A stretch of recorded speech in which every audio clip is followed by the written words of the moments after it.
Apa boleh seorang anak naik haji, tapi orang tuanya belum pernah pergi haji?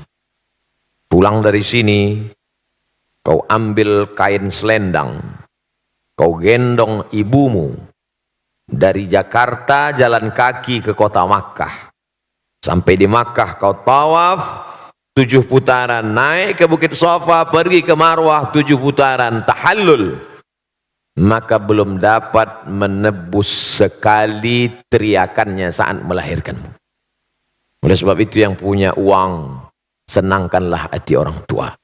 Buatlah ibumu seperti raja, maka rezekimu akan seperti raja-raja. Bukan hadis Nabi, saya ketemu di grup WhatsApp. Senangkan orang tua. Karena setelah Allah langsung orang tua. Wa qadha rabbuka alla ta'budu illa iyyah. Allah mewajibkan engkau hanya beribadah kepada Allah. Habis Allah, wabil walidaini ihsana. Berbakti kepada orang tua. Kalau masih hidup dia senangkan. Tapi saat tidak beruntung, saat sangat sayang pada ibunya, tapi ibunya sudah meninggal dunia, saat datang menjumpai Nabi SAW, ya Rasulullah, ummi matat, makku, ibuku, ummi sudah meninggal dunia. Apa atasaddaqu anha? Kalau saya bersedekah, pahalanya sampai tidak ke almarhumah? Kata Nabi, tasaddaq, sedekahlah wahai Sa'ad. Ayu sadaqatu afdal? Apa sedekah yang paling afdal? Kata Nabi, saqiyul ma, memberi air minum. Idzan ahfiruha. Saat itu juga, saat ngobrol dengan Nabi itu, langsung saat pergi menggali sumur, wakafkan untuk almarhumah ibunya. Sudah meninggal dunia. Maka yang masih hidup, esok hari libur, bawakan makanan kesukaannya, belikan pakaian yang paling indah, tunjukkan kertas, mama, sudah kami daftarkan ONH. Alhamdulillah. Tapi baru bayar DP 5%. Doakan supaya rezeki kami halal berkah. Saya sudah banyak berjalan, jauh berjalan, banyak dilihat, lama hidup banyak dirasa. Di balik kesuksesan orang-orang besar itu saya lihat, saya perhatikan, rupanya di ruang kamarnya ada gambar ibunya. Rupanya saat dia kata sambutan bercerita tentang ibunya, rata-rata kebesaran orang-orang hebat itu berawal dari doa ibu. Ayah juga luar biasa. Ummuka ibumu, ummuka ibumu, ummuka ibumu. Saat Nabi ditanya, ayyun nas, man ahaqqun nas bi husni suhbati, siapa orang yang paling layak mendapatkan baktiku? Ummuka. Setelah itu abuka, bapakmu. Oleh sebab itu maka kalau masih hidup dia senangkan. Bisa memberangkatkan dia haji, Allah akan ganti berpuluh-puluh kali kau akan bisa ke tanah suci Makkah Al-Mukarramah insyaAllah. Bagaimana, apakah mendoakan ibu yang sudah meninggal tapi beda agama dibolehkan atau tidak? Nanti doanya katanya nggak sampai. Maka nastighfaru Ibrahimu li abihi illa am mau'idatin wa'adaha iyyah.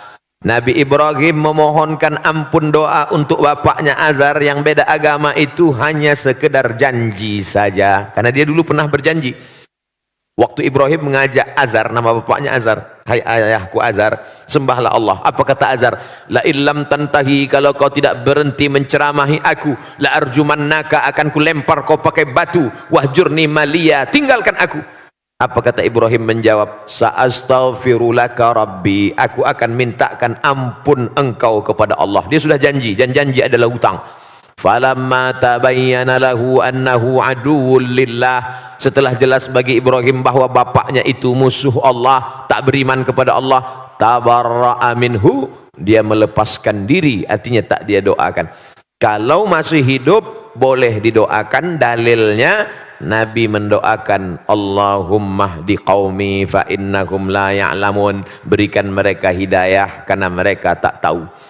Tapi kalau sudah meninggal dunia, doanya, kuserahkan hambamu ini kepada engkau ya Allah. Allah maha kuasa untuk berbuat sesuka hatinya. Innama amruhu iza arada syai'an ayakula lahu kun fayakun. Tapi kalau dia masih hidup, jangan pernah berhenti berdoa.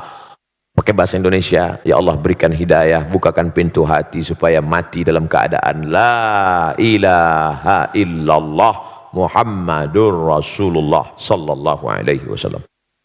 Ini nampaknya udah kartu kuning. Saya baru mu'allab 3 bulan, alhamdulillah. Antum saudara saya dalam la ilaha illallah. Saudara kandung pun, orang tua kandung pun belum tentu bisa menolong. Tapi saudara saya bisa menolong. Sekarang nggak tinggal dengan orang tua karena pastinya nggak setuju. Di rumah sholat nggak bisa, ngaji nggak bisa. Tinggal di luar ngekos. Apakah ini bisa dibilang durhaka, Pak Ustadz? Supaya bisa ngaji, sholat dan lain-lain, saya harus tinggal di luar. Pertanyaan ini sepertinya sedang mengajarkan Abdul Somad dan kita semua betapa kita selama ini tak mensyukuri nikmat bisa ngaji, bisa sholat, tapi nggak ngaji dan nggak sholat. Harus ngekos hanya untuk ngaji dan sholat. Kadang banyak yang kita sangka tak nikmat, padahal kita sudah dapat nikmat besar. Baik, saya jawab. Wa in jahadaka ala an tusyrika bima laisa laka bihi ilmun. Kalau orang tuamu itu memaksamu untuk mempersekutukan aku, kata Allah, fala tuti'huma, jangan kau patuh pada mereka berdua. Ini dalil engkau boleh ngekos, saudaraku. Karena kalau kau tetap di situ, dia akan paksa. Maka kata Allah, fala tuti'huma, jangan kau patuh dengan dia. Tapi ayat itu belum potong, baca ujungnya. Wa sahibhuma fid dunya ma'rufa, tetaplah engkau berinteraksi, berbakti kepada mereka. Kontradiktif. Bagaimana mungkin saya sudah tinggalkan rumah tapi saya tetap silaturahim? Engkau tinggalkan karena niatmu supaya bisa sholat, supaya bisa ngaji, maka ngekos, tapi silaturahim jangan putus. Mama, papa, apa kabar? Sudah makan pagi? Sehat? Mau dia balas caci maki, sumpah serapah, anggap itu bagian cara Allah menghapuskan dosa, cara Allah mengangkat derajat, cara Allah melatih hati. Jangan pernah berhenti. Tiap pagi, tiap hari, doakan dia. Tapi untuk mempertahankan supaya bisa sholat, supaya bisa ngaji. Mudah-mudahan Allah berikan hidayah sehingga sampai masanya nanti. Sulitkah bagi Allah? Tak ada yang sulit.